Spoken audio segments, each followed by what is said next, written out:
అదరగొట్టే కారం రంగు రుచి ఆచి కారం పొడి. ఎస్, మనతో పాటు మంత్రి వివేక్ వెంకటస్వామి ఉన్నారు. ఒకవైపు సుడిగాలి పర్యటన చేస్తున్నారు, పెద్ద ఎత్తున జూబ్లీహిల్స్ నియోజకవర్గంలో బ్యాక్ టు బ్యాక్ అభివృద్ధి కార్యక్రమాలు చేస్తున్నారు. మరొక వైపు ఉప ఎన్నికల దగ్గరలో ఉన్న ఇన్ఛార్జ్ మంత్రిగా కూడా ఉన్నారు. ఒకసారి అడిగి తెలుసుకుందాం. సరే, ఏంటి అసలు రెస్ట్లెస్ తిరుగుతున్నారు, మొత్తం బ్యాక్ టు బ్యాక్ వర్క్ చేస్తున్నారు, కొద్ది రోజులు ఎన్నికలు రాబోతున్నాయి, ఎలా ఉంది పబ్లిక్ నుంచి టాక్? ప్రజలలో మంచి స్పందన ఉంది. ఫస్ట్ వాళ్ళు ఏమంటున్నారంటే, సార్ 10 సంవత్సరాలలో టీఆర్ఎస్ ప్రభుత్వం ఉన్నప్పుడు రేషన్ కార్డ్స్ ఇవ్వలేదు, మాకు ఈ హై టెన్షన్ లైన్స్ ఇంటిపై నుంచి పోతుంటే కూడా ఎవరు పట్టించుకోలేదు, మాకు కాంగ్రెస్ ప్రభుత్వం వచ్చిన తర్వాత మాకు సన్న బియ్యం ఇస్తున్నారు, మంచిగా మేము వండుకొని తింటున్నాం ఇంట్లో.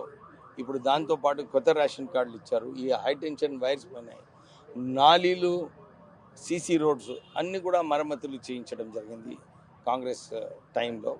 మేము డెఫినెట్లీ ఈసారి కాంగ్రెస్ ప్రభుత్వం క్యాండిడేట్ని గెలిపించుకొని మా అభివృద్ధి కార్యక్రమం మేము చేపించుకుంటాం. ఎందుకంటే మా ప్రభుత్వం ఉంది, కాంగ్రెస్ ప్రభుత్వం ఉంది, మీ ద్వారానే, కాంగ్రెస్ పార్టీ ద్వారానే మా పనులు అవుతాయని చెప్పి ప్రజలందరూ కూడా పాజిటివ్గా స్పందిస్తున్నారు. ఈసారి ఎలక్షన్లో కాంగ్రెస్ పార్టీకి మంచిగా. సార్, మీరేమో కాంగ్రెస్ పార్టీ ఈసారి కైవసం చేసుకోబోతుందని చాలా కాన్ఫిడెంట్ గా చెప్తున్నారు అండ్ పర్యటిస్తున్నారు. కానీ బీఆర్ఎస్ మాత్రం ఎన్నో ఏళ్ల నుంచి ఇక్కడ సిట్టింగ్ సీట్, ఖచ్చితంగా మళ్ళొకసారి తామే జెండా ఎగరవేస్తామని మరీ బలంగా చెప్తున్నారు. అది అప్పుడు కూడా అన్నాడు కేటీఆర్, కారు సారు పదారు అని అన్నాడు. 7-8 సీట్లు ఓడిపోయినాడు ఆయన ఆధ్వర్యంలో వర్కింగ్ పైన.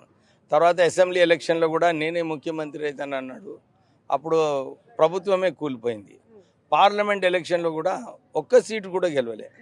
మొన్న లోకల్ బాడీ ఎలక్షన్లో క్యాండిడేట్ కూడా పెట్టే పరిస్థితి లేకుండే టీఆర్ఎస్ పార్టీకి.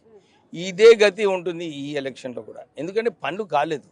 ఆయన మున్సిపల్ అడ్మినిస్ట్రేషన్ మంత్రి ఉన్నప్పటికీ కూడా హైదరాబాద్ని పట్టించుకోలేదు. ఖాళీ టీవీలలో హైటెక్ సిటీలో ఉండి అక్కడ స్టార్టప్స్ అని చెప్పి ఆయన అదే దాంట్లో దునియాలో ఉండే.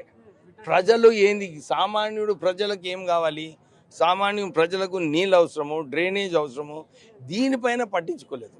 ఆయనకు ఒక అడ్మినిస్ట్రేషన్ పైన అవగాహన లేదు.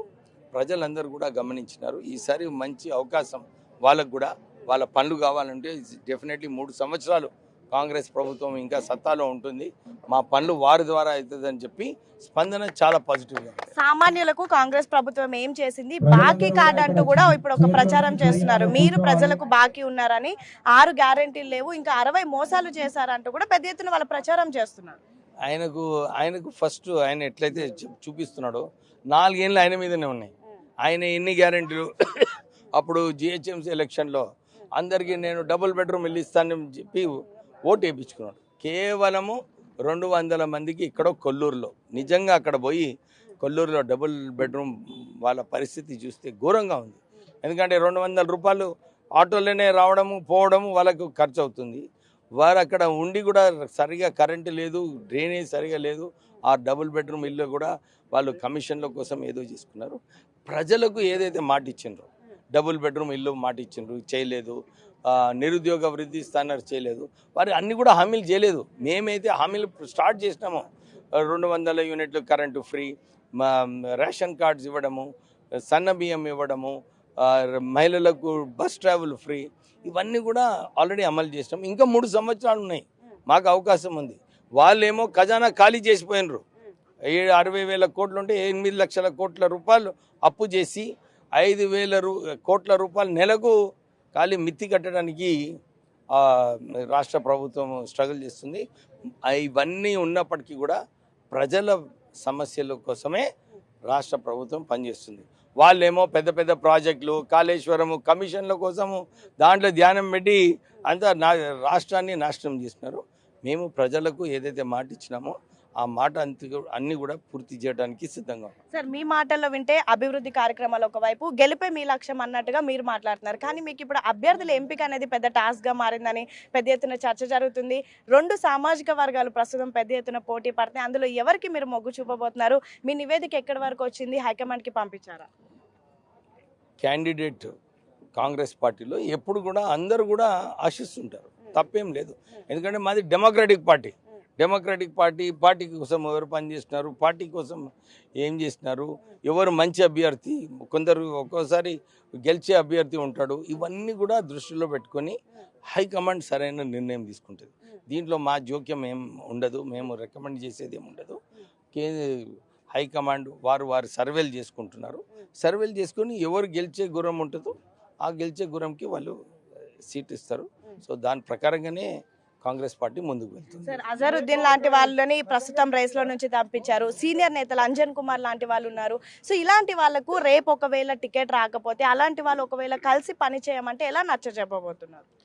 దీంట్లో అందరూ కూడా ఫస్ట్ అంజన్ కుమార్ యాదవ్ గారైనా కానీ, అజరుద్దీన్ అయినా కానీ, ఎవరైనా కానీ అందరూ కూడా ఇన్ని సంవత్సరాలు పార్టీకి కట్టుబడి ఉన్నాడు. టికెట్ వచ్చినా రాకున్నా, ఓడినా గెలిచినా అందరూ కూడా పార్టీ కోసమే పనిచేస్తారు. పార్టీ కూడా ఏం ఆలోచిస్తుంది, ఇది జూబ్లీ హిల్స్ ఎలక్షన్లో ఎట్లనన్నా పార్టీ గెలవాలి, ఒక సీటు ఇంకా పెంచుకునే అవసరం ఉన్నది ఇప్పుడు పార్లమెంట్ అసెంబ్లీ ఎలక్షన్స్లో. సో ఇది చేసుకుని ఇది ట్రెండ్, ఫ్యూచర్ ట్రెండ్ కూడా క్రియేట్ చేసేది ఉంది. అజరుద్దీన్ కూడా వారు కూడా పార్టీ కోసమే పనిచేస్తున్నారు, తిరుగుతున్నారు. వారు కూడా పార్టీ కట్టుబడి ఉంటారు. అందరు కూడా కాంగ్రెస్ పార్టీలో డెమోక్రసీ ఉన్నది, మాట్లాడతారు, కానీ సమయం వచ్చినప్పుడు అందరు కలిసి అభ్యర్థి కోసం పనిచేస్తారు. సార్, చివరిగా ప్రస్తుతం జరుగుతున్నటువంటి ఎన్నికలు రేపు మీకు గ్రేటర్ కి కూడా ఒక ఎగ్జాంపుల్ కాబోతున్నాయి. ఇప్పుడు ఇక్కడ జెండా ఎగరవేస్తే గ్రేటర్ లో కూడా ఖచ్చితంగా మీకు బలం రాబోతుంది. సో మొత్తానికి ఒక ఇన్ఛార్జ్ మంత్రిగా నమ్మకంగా ఉన్నారా ఇక్కడ జెండా ఎగరవేయబోతున్నామని? నేను ఎప్పుడు ఏది పట్టుకుంటే అది గెలిచే దారిలో వచ్చే వరకు వదలను. డెఫినెట్లీ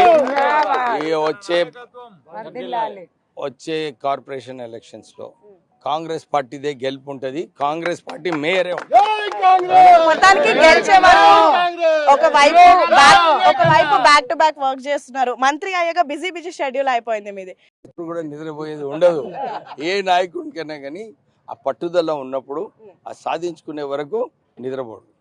సో మొత్తానికి అయితే చాలా కాన్ఫిడెంట్ గా వివేక్ వెంకట స్వామి చెప్తున్నారు, ఈసారి జూబ్లీహిల్స్ లో మేమే జెండా ఎగరవేయబోతున్నాము, జెండా ఎగరేసే వరకు నిద్రపోను, నాకు ఏదైనా ఒక టాస్క్ ఇస్తే ఖచ్చితంగా అది పూర్తి చేసే వరకు నేను నిద్రపోను. మరొక వైపు ప్రస్తుతం బీఆర్ఎస్ బీజేపీ చేస్తుంది కేవలం అసత్య ప్రచారం మాత్రమే. కేటీఆర్ కేవలం సోషల్ మీడియాకు మాత్రమే పరిమితం అయిపోతున్నారు.